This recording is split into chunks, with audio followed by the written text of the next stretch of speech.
L'évangile de Marc au chapitre 5. Nous allons voir une chose étonnante et j'espère que vous serez bien attentifs. J'ose l'espérer.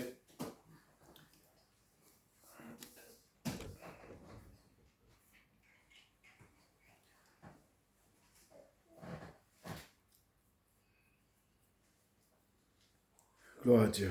L'évangile de Marc. Et nous allons lire à partir du verset, donc l'évangile de Marc au chapitre 5, à partir du verset 1er. Et nous irons jusqu'au verset 20. Évangile de Marc, chapitre 5, verset 1er jusqu'à 20. Et ils arrivèrent à l'autre rive de la mer, dans le pays des Gadaréniens. Et aussitôt, comme ils sortaient de la nacelle, un homme possédé d'un esprit immonde, donc impur, et qui avait sa demeure dans les sépulcres, sortant des sépulcres c'est les cimetières, sortant des cimetières, le rencontra, et personne ne pouvait le lier, pas même avec des chaînes, car souvent, quand il avait été lié de fer aux pieds et de chaînes, il avait rompu les chaînes et mis les fers en pièces, et personne ne pouvait le dompter. Et il était continuellement de nuit et de jour, dans les sépulcres et dans les montagnes, criant et se meurtrissant avec des pierres. Et voyant Jésus de loin, il courut et se prosterna devant lui. Et criant avec une voix forte, il dit : « Qu'y a-t-il entre moi et toi, Jésus, Fils du Dieu très haut ?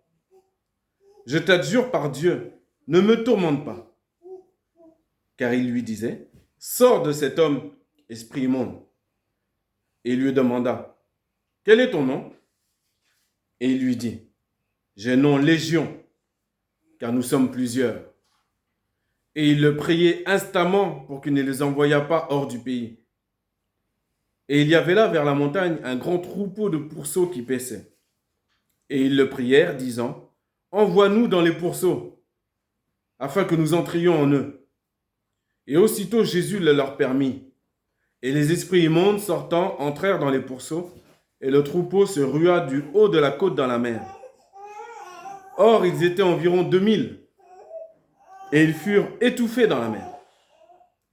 Et ceux qui les paissaient s'enfuirent et portèrent la nouvelle dans la ville et dans les campagnes. Et ils sortirent pour voir ce qui était arrivé. Et ils viennent vers Jésus et voient le démoniaque assis, vêtu et dans son bon sens, celui qui avait légion. Et ils eurent peur. Et ceux qui avaient vu ce qui s'était passé leur racontèrent ce qui était arrivé au démoniaque et ce qui concernait les pourceaux. Et ils se mirent à le prier de s'en aller de leur territoire. Ils se mirent à dire à Jésus de partir, de s'en aller du territoire. Et comme il montait dans la nacelle, celui qui avait été démoniaque le pria de permettre qu'il fût avec lui. Et il ne lui permit pas. Mais il lui dit : « Va dans ta maison, vers les tiens, et raconte-leur tout ce que le Seigneur t'a fait.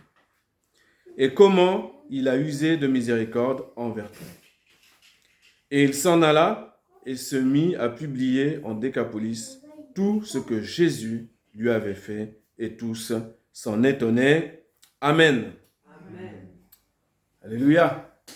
Voilà une belle histoire. Une histoire remplie d'instructions. Si on est concentré, on ne va pas pouvoir en parler pendant 4 heures, mais on pourrait. Alors, on va commencer par le commencement.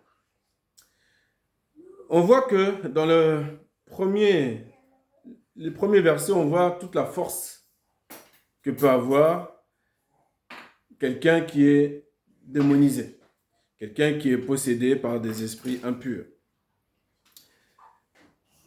Ils ont leur force, puisqu'ils peuvent briser des fers, ils peuvent briser des chaînes. Donc, il a sa force.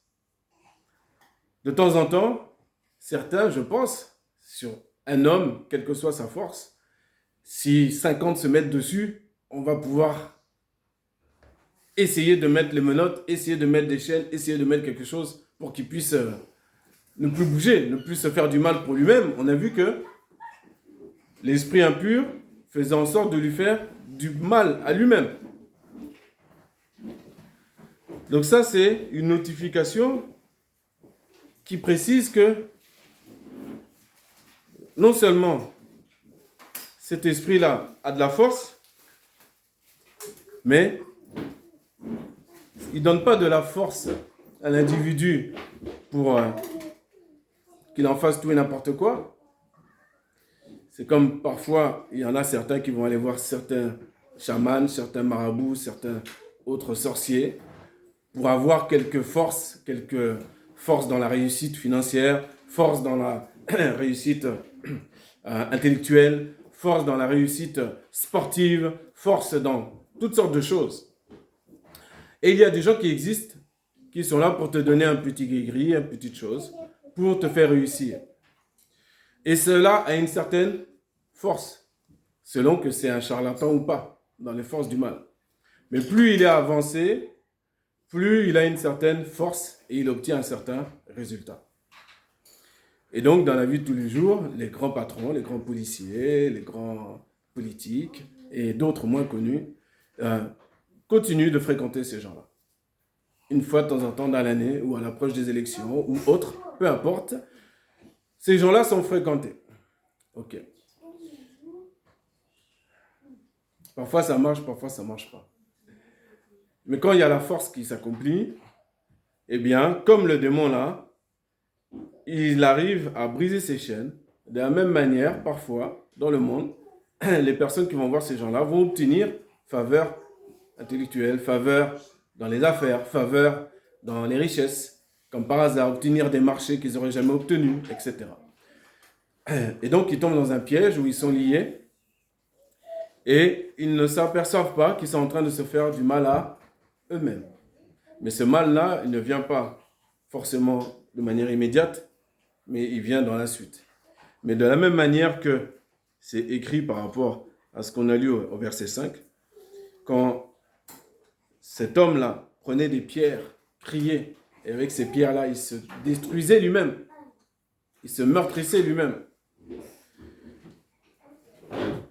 On le voit, il suffit d'aller à Paris, ou dans les grandes métropoles, où il y a des coins qui sont... On voit Los Angeles, on voit ça aussi. Des coins, des zones, des quartiers entiers où il y a beaucoup de toxicomanie. Mais il n'y a pas que ça. Il y a aussi des problématiques psychiatriques, on dira ça comme ça, et d'autres problématiques. Mais vous voyez ces gens-là qui se font du mal à eux-mêmes. Pas seulement quand ils prennent leur dose, mais même quand ils ont fini de prendre leur dose, ils ont des accès de folie, comme on dit, où ils vont attraper tout n'importe quoi, ils vont se faire du mal pour se calmer. Parce qu'il y a quelque chose en eux qui leur fait beaucoup, beaucoup de mal. Et ils n'arrivent pas à calmer ça, ils ne savent pas comment faire. Toi, dans une autre mesure, tu peux traverser quelque chose dans ta vie qui te fasse comme ce même mal-là. C'est-à-dire c'est quelque chose qui est en toi, que personne ne peut voir. Tout le monde essaie de te donner des conseils, à gauche, à droite, dans le bon sens du terme, parce qu'ils t'aiment bien, les gens t'aiment bien. Mais tu vois bien qu'ils n'ont pas accès à ce qui est invisible en toi. Ils n'ont pas accès. Et ça te désole, ça t'attriste. Tu écoutes poliment les conseils. Mais, et à un moment donné, il va falloir que tu es humain, donc tu es limité. Donc il va falloir que tu trouves une solution pour soulager cette douleur-là. Tu vas vouloir trouver une solution pour soulager cette douleur-là. Donc il y en a, la solution, ça va être le sucre. J'en connais. Ça va être le sucre, c'est-à-dire, ils vont être programmés dans une... Au départ, on ne voit pas que c'est une folie. Mais la finalité, c'est une folie. Parce que c'est l'autodestruction. On va manger, surmanger. Et souvent très lié avec le sucre. Le démon se nourrit du sucre aussi. C'est pour ça qu'une fois par an, il faut beaucoup jeûner. Les jeûnes prolongés, 7 à 10 jours. Tu vas voir les bienfaits physiques et spirituels. Tu vas affamer celui qui veut t'esclavager. Mais on va rester focalisé sur cette histoire-là. Parce que je vous ai dit on pourrait en parler 4 heures tellement il y a d'instructions. Toi, il faut que ta solution, tu l'as compris, tu le sais. Ta solution pour te soulager, c'est Jésus. Il n'y a que Jésus. De la même manière, pour ces démoniaques-là, dans l'évangile de Marc, chapitre 5, on voit que tout le monde essayait. Et certains, ils ont réussi. Peut-être qu'ils étaient à 50 sur lui pour le maintenir. Donc, peut-être un temps pareillement pour toi. À force de conseils, à force de ceci, à force de je ne sais quoi, eh bien, tu vas avoir comme un calme dans ta vie, comme un petit soulagement, jusqu'au moment où ça rééclate encore. Où ça éclate encore de nouveau. Alors que pourtant, tu sais que normalement, Jésus, il délivre, il libère. Il ne faut pas que ça revienne comme ça sans cesse, c'est pas normal. Donc, je t'encourage, moi, à garder espoir, premièrement, l'espérance. Ne jamais croire que Jésus t'a abandonné. Jésus ne t'abandonne pas. Jésus est dans le calme et la confiance. Il connaît exactement ce qui te concerne. Il faut savoir qu'avant d'aller voir ce démoniaque-là pour le délivrer, juste avant, il avait enseigné les foules. Ensuite, il a appelé ses disciples pour partir, prendre un bateau pour aller sur l'autre rive de la mer. Durant ce trajet-là, il y a eu une tempête. L'eau rentrait partout. Durant ce trajet-là, les disciples ont paniqué. Et Jésus dormait. La parole de Dieu nous dit Jésus dormait, tranquille, sur son oreiller. Il y a la tempête et Jésus fait quoi? Il dort. Le sommeil de Jésus, ce qu'il fait, tout nous enseigne. Ce qu'il fait là, ce sommeil-là, c'est le sommeil du repos et de la confiance. Du repos et de la confiance. Jésus connaît son Dieu, connaît son Père. Il sait qu'il n'y a rien qui peut séparer son Père. Même pas la mort. Donc, le vent, s'il veut souffler, il n'a qu'à souffler. Si la pluie tombe de manière extraordinaire, comme ça arrivait à Valence, ou dans d'autres endroits, on est triste pour les gens, bien sûr. Mais si ton cœur est attaché à ta maison, à ton micro-ondes, à ton frigo, à ta nouvelle voiture avec les nouvelles jantes, là, que la boue a envoyé, en une seconde, ça a balayé tout ça. Si notre cœur est attaché à tout ce que nos yeux voient, à tout ce qui est matérialisé, on est foutu. On va en dépression. On peut prendre tout de suite l'abonnement à la pharmacie, je peux vous dire tout de suite. C'est très clair. Et prenez les médicaments les plus forts. Parce qu'on n'a pas fini. Le vent, il n'a qu'à souffler. La pluie, elle n'a qu'à tomber, je ne peux pas l'empêcher de tomber. Par contre, il y a une chose que Jésus a dit, mais pourquoi avez-vous eu peur, homme de petite foi? Donc, Jésus me bouscule, il bouscule mon intelligence, et en moi, si je te dis que tu as une petite foi, toi, tu dois te vexer. Comme te vexer, tu dis, j'ai pas une petite foi. Vent, stop. Mère, calme-toi. C'est ça que Jésus attend de nous. C'est pour ça que lui, il dort tranquille, il est au calme. Il est dans son repos, il est dans son palais éternel, il est au calme. Il nous a envoyé l'Esprit Saint, il nous a envoyé la foi, l'espérance, l'amour. L'amour, c'est important. Parce que, je prends un exemple concret, comme maintenant, je pourrais vous balancer des injonctions pour dire faites ceci, faites cela. Mais si je ne mets pas l'amour, ça ne sert à rien. Je serai qu'un donneur de leçons. Non, les 3 choses demeurent. 3 choses demeurent toujours. Mais ce que Dieu attend, lorsque le vent et la pluie et la tempête, tout soit bousculé là, qu'est-ce qu'il attend de toi? Qu'est-ce qu'il attend de moi? Il attend que je sois calme. Dans le calme et la tranquillité, je vais entendre les paroles de sagesse de Jésus. Et à un moment donné, il va me parler. Mais pour que je sois dans le calme, eh bien, il faut que je fasse taire mes pensées humaines. C'est notre premier mouvement, c'est normal, on est humain. Hein. Attention, hein. On réfléchit, ça cogite. Hein. Matin, midi, soir. Mais à un moment donné, il faut qu'on se rende compte que ça nous, si on ne stoppe pas ça, ce processus-là, on va finir avec un abonnement à la pharmacie. C'est très clair. Faire confiance en Dieu, ça ne veut pas dire être fanfaron, être complètement dénué de sens, complètement insensé, vivre sa vie n'importe comment. C'est pas ça du tout. C'est face à une situation, je vais la gérer avec calme, avec intelligence, parfois avec introspection, et puis je vais faire ce qui me semble bon, puisque j'ai discerné, j'ai appris à discerner par l'Esprit de Dieu ce qui était bon, agréable et parfait. Et pour ça, il faut que je sois calme. Il y a eu cette tempête-là. Cette tempête est venue pourquoi? Cette tempête représente l'opposition démoniaque, qui ne veut pas que le bateau arrive à l'autre rive, qui ne veut pas que Jésus mette le pied sur cette terre-là, qui ne veut pas que ce démoniaque-là soit délivré. La tempête vient pour toi, chez toi, dans ta vie, parce que il est hors de question pour l'ennemi que ton bateau arrive au bon port, afin que Jésus vienne remplir la mission complète, pas de surface. Pas de surface. Profondeur chez toi. Surface, il y a des endroits, ne vous inquiétez pas, vous pouvez y aller. Et si vous voulez la profondeur, si vous voulez une exactitude de la manifestation de la vérité de la puissance de Dieu dans votre vie, vous êtes au bon endroit. Si on reste en surface, vous-même, par rapport à vous-même, même quand vous allez regarder votre frère ou votre soeur, vous n'allez pas avoir d'avancement, de nouveauté, vous allez être dégoûté à un moment donné. À un moment donné, vous allez être dégoûté. Vous allez dire, c'est pas possible, Dieu est vivant quand même.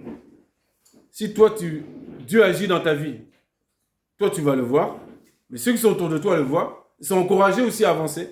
Tout le monde est encouragé à avancer et on s'édifie, on s'excite les uns les autres pour des bonnes œuvres d'amour. Ça, c'est la profondeur. C'est-à-dire faire en sorte que quand Dieu dit, par exemple, celui qui est tout ce qui est né de Dieu ne pêche pas. Tu dois tous les jours dire à Dieu, écoute-moi, je suis désolé, mais tu as dit dans ta parole, tout ce qui est né de Dieu ne pêche pas. Fais-moi comprendre, premièrement, qu'est-ce que ça signifie. Parce qu'il ne faut pas que je balance juste la phrase, le verset, là, comme un mantra, comme dans des endroits où les gens deviennent fous. Hein. On leur dit, fais ceci, dis cela, et puis il n'y a rien qui bouge dans leur vie. Alors que parfois, ce que tu as à faire, c'est déjà régler des petits détails de ta vie. Petite facture par là, un petit ceci, un petit machin. Des choses que tu connais déjà. Un petit commencement, et après tu vas voir la puissance de Dieu qui va arriver. Mais, effectivement, on doit avoir aussi cette détermination de dire, bah, Seigneur, tout ce qui est né de Dieu ne pêche pas. Alors il faut que je sois... il faut que je naisse de nouveau. Il faut que je meure. Ok, j'ai compris.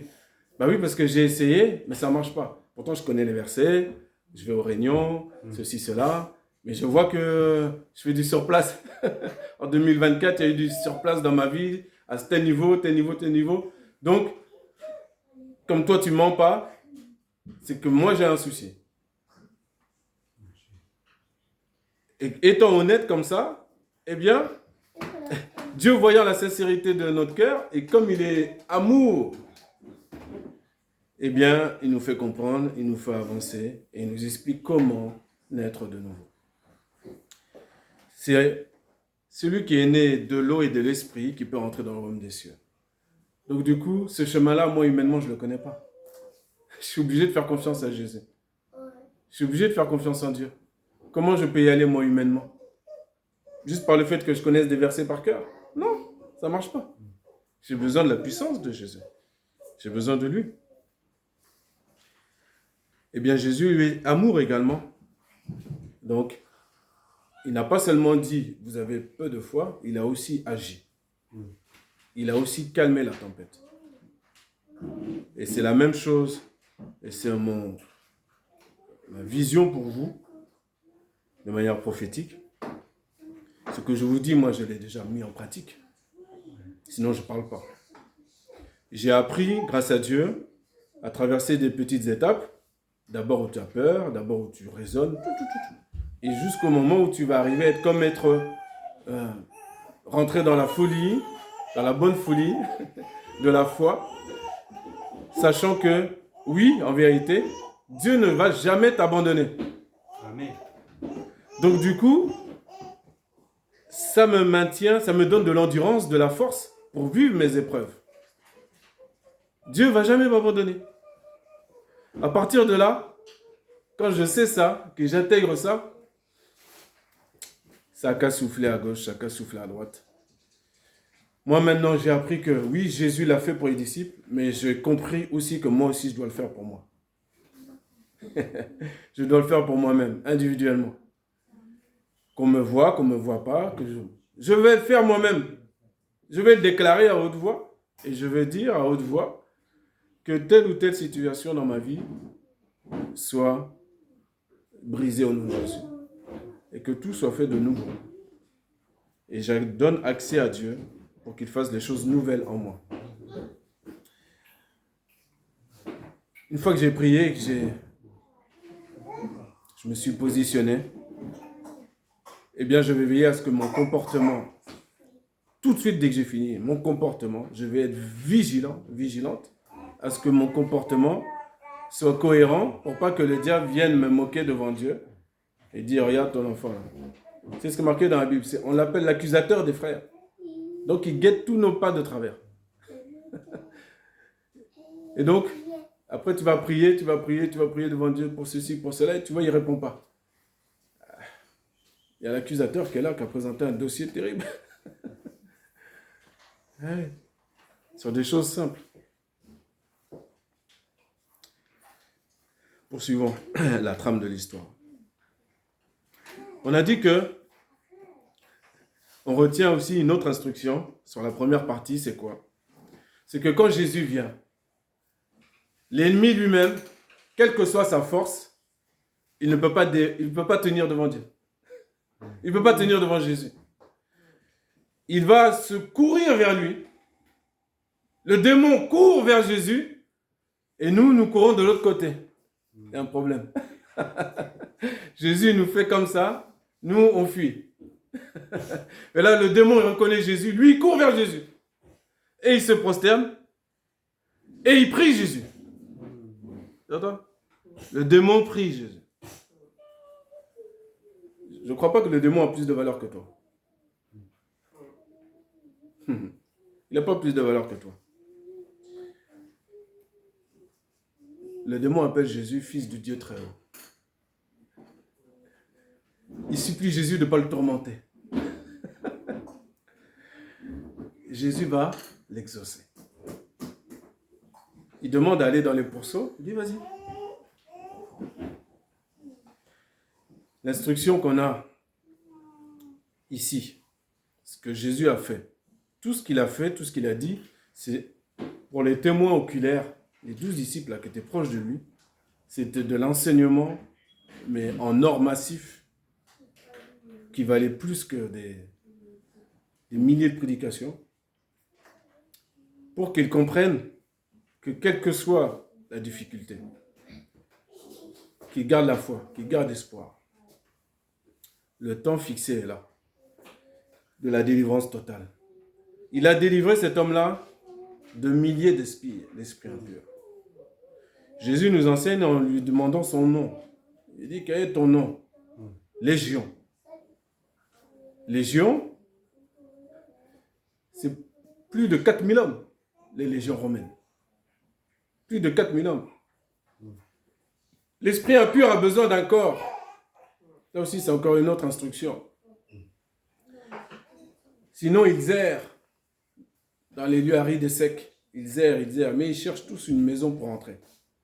Ils cherchent tous une maison pour rentrer. Donc, quand il y a des maisons avec des ornements où ils sont prêts à l'accueillir, parce que les gens font de la sorcellerie, parce que les gens regardent les choses qu'ils ne doivent pas regarder, etc. J'en passe, c'est des meilleurs. Eh bien, ils permettent qu'ils puissent rentrer. Mais même dans les animaux. même dans les animaux. Donc,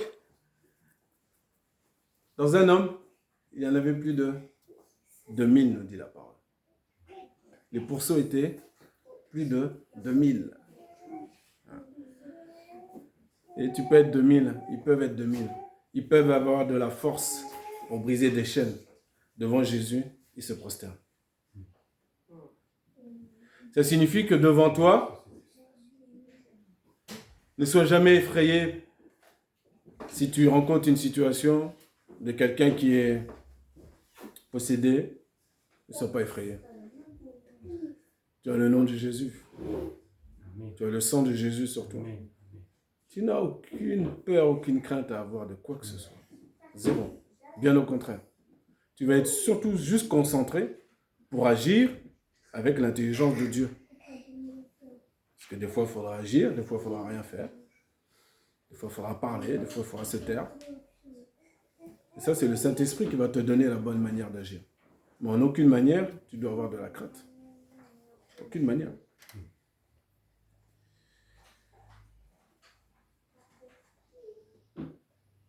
On voit donc que le démon prie avec foi et connaissance. Comment ne pourrions-nous pas prier avec foi et connaissance? Il nous faut la foi. Celui qui est en face de moi, je crois qui il est. C'est Jésus. Nous, celui qui est en nous, nous croyons qui il est. Nous avons la connaissance de qui il est. Alors on peut lui demander des choses. Même des choses extraordinaires. Des choses extraordinaires. Nous, on va chercher à glorifier Dieu, bien sûr. On ne va pas faire comme ces démons-là. On va chercher à glorifier Dieu à travers l'exaucement. J'espère que c'est ça que vous avez à l'esprit. En tout cas, à chaque fois que vous demandez à Dieu quelque chose, que vous avez cette pensée-là pour se dire, je vais témoigner de ce que Dieu a fait dans ma vie. Amen. Ça, c'est une responsabilité qu'on a, qui est très, très importante. Quand cet homme est revenu à son bon sens, on a vu dans l'histoire, assis, vêtu, il a eu le premier bon réflexe qui est de vouloir suivre Jésus. Jésus ne lui a pas permis, mais il lui a donné cette directive de rentrer chez lui et de raconter tout ce que le Seigneur lui a fait. Et c'est ce qu'il a fait. Voilà, c'était quoi sa part à lui. À l'instant T, c'est son témoignage. Son témoignage est assez puissant pour être utilisé, non pas pour rester à côté de Jésus dans la facilité de sa vie courante de l'époque et puis rester, voilà, sans rien, et en laissant Jésus faire quelque part. Mais en fait, quand Jésus vient dans ta vie, qu'il opère dans ta vie, nous avons la responsabilité de témoigner de cela. C'est à nous, c'est nous qui devons le faire. C'est nous qui devons le faire. C'est notre bouche qui doit parler. Nous pouvons le faire à la manière de ce que c'est excessivement évident que Dieu agit dans ma vie. Tout comme c'est démoniaque. Il y a un gouffre entre être enchaîné de fer, se meurtrir, crier, vivre dans les cimetières, dans les montagnes, et être calme, assis, non plus nu, mais vêtu, et témoignant de ce que Dieu a fait. Les gens connaissaient ce démoniaque-là. Les gens de ton environnement proche te connaissent aussi, ou te connaissaient. Ils doivent connaître. Et c'est ça qui va t'aider aussi à donner du courage, le fait que le témoignage de Dieu dans ta vie soit crédible, soit évident. Et tu vas en amener, toi tu ne penses même pas, mais tu vas amener beaucoup de personnes à Christ. Toi tu ne penses même pas, mais ta vie, ton témoignage, ta vie changée va amener des gens à Christ. Il faut accepter seulement que ce soit Dieu qui agisse. C'est la puissance de Dieu qui agit. Ce n'est pas notre puissance à nous-mêmes. Je finirai par dire que on voit dans cette histoire l'opposition entre la peur et le salut. Alors, la peur. On nous dit que, au verset 14, et ceux qui les paissaient s'enfuirent et portèrent la nouvelle dans la ville et dans les campagnes. Et ils sortirent pour voir ce qui était arrivé. Et ils viennent vers Jésus et voient le démoniaque assis, vêtu et dans son bon sens, celui qui avait légion. Et ils eurent peur. Et ceux qui avaient vu ce qui s'était passé leur racontèrent ce qui était arrivé au démoniaque et ce qui concernait les pourceaux. Et ils se mirent à le prier de s'en aller de leur territoire. Jésus fait un miracle extraordinaire. Les gens ne connaissent pas encore Jésus apparemment. Ceux qui gardaient ce troupeau-là, ceux qui étaient dans les villages alentours, les gens ont eu peur. Les gens ont eu peur. Vous savez, ils ont eu peur de quoi? À votre avis? De quoi les gens ont eu peur? De Jésus pour toi? Ok. Est-ce que quelqu'un a une autre... Son pouvoir, ok. Ils ont eu peur que le Seigneur pointe sur ce qui ne va pas chez eux. Oui, ça aurait pu être ça aussi. Eh bien, je vais vous dire. Ils ont eu peur. Vous savez, un troupeau de 2000 pourceaux. C'est de l'argent. Hein? C'est de l'argent. Tu as un gars qui arrive et qui envoie tes 2000 pourceaux là, se jeter, se noyer dans la mer. Donc ça veut dire que tu viens de recevoir une saisie attribution sur ton compte de plus de 10 000 euros. En 2 secondes, tout est parti. Toi, tu ne sais pas, mais c'est pour ton bien. C'est pour ton bien parce qu'il faut absolument que tu reviennes à des finances saines, à zéro. Donc pour ça, il faut qu'on te prenne, on va te prendre. T'inquiète pas. C'est pour ton bien. Quand tu as l'esprit renouvelé, tu sais que c'est pour ton bien. Allez, on peut faire une petite année au calme. J'ai un toit, j'ouvre le robinet, ça coule, je peux boire de l'eau, c'est bon, ça va. Ça va. Une petite année, c'est quoi? Hein? Mais nous, on est devenus des capricieux, des consommateurs complètement détraqués. Le système nous a détraqués. Et il continue de nous détraquer si on n'est pas vigilant. Tout ce qu'on va voir, on va vouloir acheter, posséder, tout le moindre petit truc. Tu as 2000 euros qui rentrent. Ton budget qui sort, c'est 3500. Il n'y a pas de souci. Comment on fait? Comment on fait? C'est pas que tu sois complètement stupide, mais tu te rends compte qu'à un moment donné, attends, je me fais berner quand même. Je me fais berner à gauche. Ah, mince, c'est déjà dans le panier, c'est déjà parti. Bon, à droite, quand tu vas dehors physiquement. Oh, promo. Ben j'ai pas besoin, mais on sait jamais. On sait jamais. C'est jamais. Et puis j'ai vu ma voisine a le même. Donc, c'est que ça doit être bien. Je l'aime bien cette voisine-là. Aïe, aïe, aïe. Il n'est pas interdit de posséder, ne vous inquiétez pas. Mais soyons vigilants. Si j'ai des rentrées de 2000 et que tous les mois, pendant des années, c'est 3500 qui sortent, à un moment donné, il faut que je fasse des arbitrages. Il faut que je fasse des arbitrages. Tu peux demander à Dieu d'augmenter tes revenus, bien sûr. Bien sûr. Il faut le faire. Mais à côté de ça, il va te demander d'être un meilleur gestionnaire. Il peut te donner plus, il va te donner plus. Moi-même, j'en suis la preuve vivante, d'année en année. Mais il va te demander à côté des comptes, il va te demander d'être un meilleur gestionnaire. Pour toi-même, pour ton propre bien, toi-même, ta famille, etc. D'avoir la vision de loin. Parce que toi, tu ne vois pas encore le mariage de tes petits-enfants. Tu as la consommation de l'instant. Les petits trucs sucrés de l'instant. Ouais. Et ça, c'est pas bon. C'est pas bon. Parce que ça nous met dans un état, comme ça a mis dans un état ce peuple-là, qui quand il a vu les pourceaux se jeter dans la mer, ils ont vu tous leurs efforts, tout leur argent, toutes ces ventes, un animal découpé en 10, 4, 15, 20 morceaux. un coefficient multiplié par, etc. Tout se met, les raisonnements, tout est là. Et ça fait beaucoup d'argent. Donc ils ont eu peur que Jésus les appauvrisse, alors que Jésus est venu les enrichir. Jésus est ta richesse, Jésus est ma richesse. Et parfois pour ton bien, le Seigneur va t'enlever des choses. Au départ, comme Jésus est bon, comme Dieu est bon, il va te prévenir, il t'a déjà prévenu.